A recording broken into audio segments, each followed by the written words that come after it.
Bueno, estamos de regreso y seguimos platicando de los recientes resultados de la ronda 1.4 con Alberto de la Fuente, presidente de Amexi y presidente y director general de Shell México. Benigna Cortés Leis, quien es presidenta y directora general de Chevron México, y Gerardo Gil Valdivia, quien es presidente de la sección mexicana del Club de Roma. A ver, Benigna, yo te quiero preguntar, esto es un espaldarazo a México. Decíamos ahorita en el corte que lo que está ocurriendo es algo maravilloso porque están abriendo brecha ustedes. Esto en México, digo, yo desde que soy chico esto no existía, ¿no? Realmente tú tienes que inaugurar la Cámara de las industrias de la industria petrolera, en fin. Esto es histórico, tú decías. Sí, esto es histórico. Sin lugar a dudas. Pero, y lo dice una chilena que está trabajando en México a nombre de Chevron, que es una industria estadounidense, ¿no? Sí, mira, la verdad es de que en mi caso he estado trabajando aquí en México por algunos años y he visto este proceso desarrollándose a través de los años y los varios intentos de reforma que se habían hecho hasta el momento y que realmente no habían producido los resultados esperados. Entonces, el hecho de que, por ejemplo, con la reforma del año 2008, de mi punto de vista, uno de los grandes éxitos de esa reforma, a pesar de que no trajo la inversión que se esperaba, se creara la Comisión Nacional de Hidrocarburos, sí, fue realmente un hito, porque ya esa organización está funcionando, que es crítica para esta próxima etapa. Y prácticamente todo el marco legal y regulatorio que se ha tenido que desarrollar de cero es impresionante. Sí. Entonces, esa parte realmente creo que ha sido muy, muy valiosa, ver que la reforma, el cambio de la Constitución permitió no solamente que las empresas privadas pudieran participar. ¿Ustedes cuánto le van a meter a esto? O sea, ahorita, ¿de cuánto significa la inversión que van a hacer? Bueno, todo depende cómo te vaya. Como te digo, todo depende de cómo te vaya. Pues van a ser... Estamos estudiando estos campos específicamente y ahí vamos a ver. Pero estamos hablando de una buena cantidad de dinero, ¿no? Sí, sí, esperamos que así sea, pero como te digo, todo depende de lo que los geólogos y los geofísicos digan. No, te iba a decir, Leo, que la verdad es que vemos la reforma y cómo viene dando a partir de 2013. Benigna hacía una referencia a 2008, yo recuerdo trabajando en la Secretaría de Energía en 1997. Sí. Entonces se nos olvida, pero llevamos 20 años prácticamente en este tema y bueno, y ahora nos enfrentamos a todos los retos de la operación, que los vamos descubriendo día con día. Pero la verdad es que hay una larga historia detrás de lo que estamos viendo hoy, ¿no? Así es. Gerardo, déjame preguntarles porque entiendo que la ley permite distintas formas de asociación.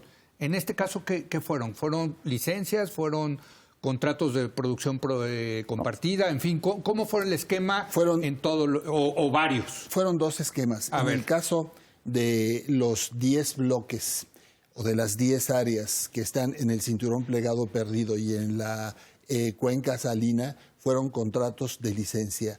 Hay 4 modelos de contrato, contratos de servicios, de producción compartida, de utilidad compartida y de licencia. Y en estos esquemas se optó por el contrato de licencia. En el caso del farm out... Pero ¿qué es la licencia en ese sentido? ¿Cómo opera? Es un contrato por el cual puedes pagarle con quien celebras el contrato a título oneroso con los hidrocarburos. Quizá tú lo puedas también desarrollar, pero es una forma... digamos, se le cobra una regalía, ¿no? La regalía. Hay una regalía. Si encuentran petróleo, ¿cuánto se queda el Estado mexicano? Depende de lo que las compañías ofrecieron. ¿Ves? Lo mínimo en este caso es según parte de la fórmula para ganarte un bloque, es cuánta regalía adicional le ofrecías al gobierno. Por ejemplo, en el bloque que ustedes ganaron, ¿cuánto pedía el Estado y cuánto? 3.1 era lo que pedía. 3.1, sí, o sea, 3.1%. Y nosotros ofrecimos adicional 7.44% adicional. O sea, fueron del petróleo que salga... El Estado Cuando mexicano empecemos a producir, exacto. Se va a quedar por lo menos 10.4%. Más todos los otros impuestos, más todas las otras... porque hay impuesto sobre la renta también. Exacto. ¿no? 30%. Que es el 30%. Así exacto. Es. Entonces, en el caso de China es muy interesante porque el bloque 1 del cinturón plegado perdido, el Estado pidió 3.1% y los chinos ofrecieron el 22%. Es decir, ofrecieron una regalía adicional impresionante. No, bueno, ahí claramente, eso, yo sé que no es de esta mesa, ya tendremos oportunidad de hacer otra mesa con politólogos, porque creo que tiene que ver con el ambiente político que estamos viviendo y los acomodos geopolíticos que están sucediendo después de la victoria de Donald Trump. No es motivo de esta mesa, pero sí te dice algo, ¿no? Y no es motivo de esta mesa, pero ese yacimiento está muy cerca de la frontera marítima con los Estados Unidos. Está en la frontera. Entiendo que es así como hablar de que compraron algo que si estuviera en Ciudad Juárez, comparado con El Paso, ¿no? O sea, sí está en la mera línea, ¿no? Uno de los bloques, sí. Uno de los bloques, ¿no? Es que el bloque 1 se divide en dos, pero sí. la parte norte sí, así está. Ahora, déjenme preguntarles, porque esto es importante, mucha gente nos estará viendo. ¿Esto que ofrecieron ustedes las empresas es, digamos, el estándar internacional de la regalía en un proyecto de este tipo? ¿Es menor, mayor? ¿Cómo se compara para decirle a la gente, oye, pues yo les voy a dar el casi 10% en tu caso, ¿no? El Chevron de regalía. ¿Es esto más o menos lo que se paga en aguas profundas, Alberto? Sí, yo te diría que sí, Leo. Sobre todo que lo que hemos visto es una muy grande varianza. Tenemos empresas que llegaron a ofrecer hasta el 26.9, que fue en el caso de la empresa subsidiaria de Petronas en el sur, y ofertas tan bajas como 5% adicional que ofreció Total y Exxon. Entonces, y dada la novedad de México, se requiere muchísima información y por eso ves ofertas tan variadas, porque hay que ir conociendo a lo largo del tiempo, pero están en rango, en el rango internacional. O sea, del otro lado, en Estados Unidos, bueno, es que allá opera de Es diferente, pero mira, aquí lo más importante sí, yo creo es ver que la diversidad de empresas que participaron sí, tienen diferentes apreciaciones de lo que ven en el subsuelo sí, y la complejidad misma. Entonces, cada una de las empresas le da un cierto riesgo, cuánto es lo que pueden ofrecer dependiendo de lo que están viendo, que van a obtener, y cuánto les va a costar producir si tienen éxito. claro. Entonces, el análisis es mucho más complejo que decir voy a estar en rango o no voy a estar en rango. Depende de la complejidad del campo mismo que se esté analizando, porque se analizan todos. Ahora, digamos, ¿cuándo vamos a empezar a ver lana? También seguramente muchos de nuestros audiencias estarán diciendo eso. Bueno, sí, van a ir a explorar y van a ver y luego van a poner el proyecto. ¿Cuándo los mexicanos vamos a empezar a ver dinero si hay petróleo? ¿Cuándo? Más o menos. ¿Cuánto tiempo tarda en la maduración? Yo diría unos 10 años para que... 10 años. A lo mejor en el caso de Trión pudiera ser antes, porque ese ya es un campo descubierto y es un tema de desarrollo, pero yo diría entre 5 y 10 años, Leo. Ahora, déjame ir a Trión precisamente y te lo pregunto a ti, Gerardo. Trión es un campo que ya lo tenía Pemex, que se los dieron, creo que la ronda 0, ¿no? Sí. O sea, que se lo aplicaron a Pemex, se lo dieron, se lo adjudicaron, esa es la palabra, a Pemex en la ronda 0. Pero Pemex dice, pues yo no puedo solo, tengo que hacer un farm out, que no es otra cosa más que una asociación, ¿no? Es una alianza estratégica por la cual quien es el propietario de los derechos sobre los hidrocarburos puede compartir esos derechos a cambio de la cooperación tecnológica, de la inversión, de todos los elementos necesarios para el pleno desarrollo del yacimiento.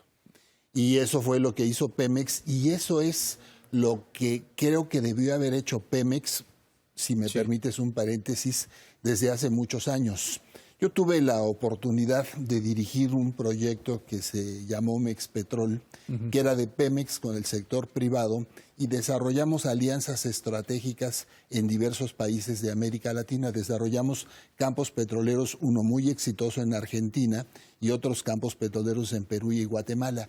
Y la idea era precisamente hacer alianzas estratégicas para desarrollar este tipo de proyectos. E hicimos alianzas estratégicas con YPF cuando era del Estado y después con Repsol. YPF Argentina. Sí, YPF de Argentina y con privados en otros países. Y la cuestión que aquí uno postulaba que aquí nadie entendía era decir, ninguna gran empresa petrolera estatal se queda en su país sin salir.